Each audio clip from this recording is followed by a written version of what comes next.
ज्ञानोबा माऊली, तुकाराम, अवधूत चिंतन, श्री गुरुदेव दत्त, दत्तात्रय भगवान की जय, श्री समर्थ सद्गुरू किसनगिरी बाबा की जय असा जयघोष करीत महाराष्ट्रात शिस्तबद्ध म्हणून प्रसिद्ध असलेल्या नेवासा तालुक्यातील श्री क्षेत्र देवगड येथील श्री समर्थ सद्गुरू किसनगिरी बाबांची पायी पालखी दिंडी मंगळवारी सकाळी 10 वाजता गुरुवर्य भास्करगिरी महाराजांच्या नेतृत्वाखाली पंढरपूरकडे प्रस्थानासाठी निघाली।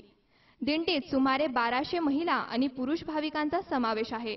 भरपूर पाऊस पडू दे, शेतकरी राजा सुखी होऊ दे असे साकडे प्रस्थानापूर्वी गुरुवर्य भास्करगिरी महाराज यांनी विठुरायासह भगवान दत्तात्रयांना घातले। पांडुरंगाच्या आशीर्वादाची इच्छा व्यक्त केलेली आहे। आपण सर्वांनाच एक पांडुरंगाला अशी प्रार्थना करू, आम्ही तर वारी करतोच, आमचे नेते मंडळी हैराण झाले। रेल्वेने पाणी नेलं ते रेल्वेचं पाणी जिथून आता तिथलंही संपलं, आता विमानानं आणलं तर पाणी संपल्यावर काय।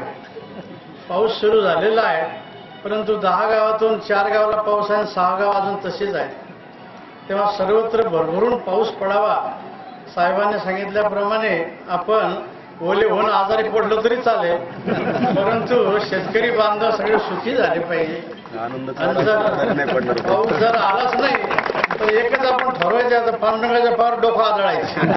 आणि या सर्व दिंड्या पालख्यामध्ये सहभागी झालेले वारकरी त्यांच्या हातून वृक्षारोपण आणि स्वच्छता हे सगळे लक्षात ठेवले पाहिजे। प्रस्थानापूर्वी गुरुवर्य भास्करगिरी महाराजांच्या हस्ते श्री समर्थ सद्गुरू किसनगिरी बाबांच्या समाधीसह पालखीमध्ये ठेवण्यात येणाऱ्या चांदीच्या प्राकृत पादुकांची विधिवत पूजा करण्यात आली। त्यानंतर भगवान दत्तात्रयांना मंदिर प्रांगणात ग्रामप्रदक्षिणा घालण्यात आली। यावेळी गुरुवर्य भास्करगिरी बाबांसह नेवासा तालुक्याचे आमदार बाळासाहेब मुरकुटे, तहसीलदार नामदेवराव टिळेकर, पोलीस निरीक्षक संपतराव शिंदे यांच्या हस्ते पालखीचे पूजन करण्यात आले। महाराष्ट्रामध्ये कर्नाटकातनं वेगवेगळ्या भागातनं ह्या सर्व वारकऱ्यांच्या पायी दिंडीत भगवान पांडुरंगाच्या दर्शनासाठी येत असताना ज्ञानेश्वर माऊलींचा पालखी सोहळा असेल किंवा जगद्गुरू तुकाराम महाराजांचा पालखी सोहळा असेल, हे एक वेगळं वैभव विश्वामध्ये नोंद झालेली आहे। आणि त्यामध्ये आपल्या देवस्थानची श्री क्षेत्र देवगडच्या दिंडीचा देखील महाराष्ट्रामध्ये या वारीमध्ये, या आषाढीच्या पंढरीच्या वारीमध्ये उल्लेख होतो आणि त्याचं भूषण आपणा सर्वांचं श्रद्धास्थान बाबाजींच्या मार्गदर्शनाखाली या वारीच्या निमित्तानं, या दिंडीच्या निमित्तानं आपला संपूर्ण प्रवास हा चांगल्या पावसामध्ये भिजत हो अशी एक आणि जो काही जून महिना संपत आलेला आहे तरी सुद्धा काही भागात पाऊस होतोय, काही भागात पाऊस होत नाही।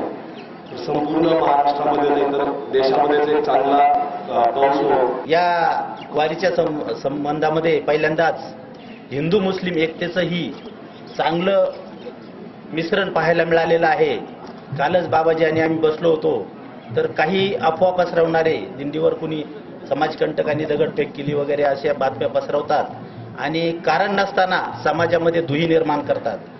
तर अशा या अफवांपासून आपण सर्वांनी दूर राहिलं पाहिजे, कारण वारकरी म्हणल्यानंतर प्रगल्भ मनाचा आणि सर्व सारासार विचार करून त्यावर निर्णय घेणारा माणूस असला पाहिजे। कुणी काही अफवा पसरवल्या त्यापासून दूर राहिलं पाहिजे आणि हे सर्व चांगलं काम आहे।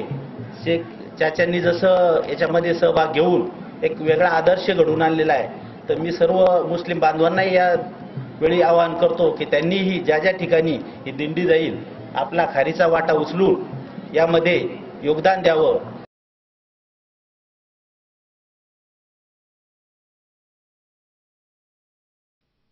यावेळी दिंडीच्या स्वागतासाठी देवगड येथील श्री गुरुदत्त माध्यमिक विद्यालयातील विद्यार्थ्यांचे अग्रभागी झांज पथक, त्यामागे भक्तिगीते गाणारे बँड पथक, पांढरा शुभ्र पोशाख घालून शिस्तीत ज्ञानोबा माऊली तुकारामांचा गजर करीत चाललेले झेंडेकरी, भजनी मंडळाचे पथक, त्यामागे दिंडीत सहभागी वारकरी भाविक, डोक्यावर तुळशी कलश घेत नामस्मरण करणाऱ्या महिला, भाविक असे या दिंडीचे स्वरूप होते।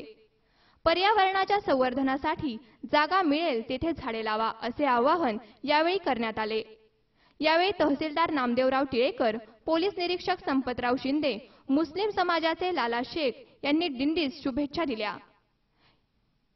शंकर नाबदे, सी 24 तास, नेवासा.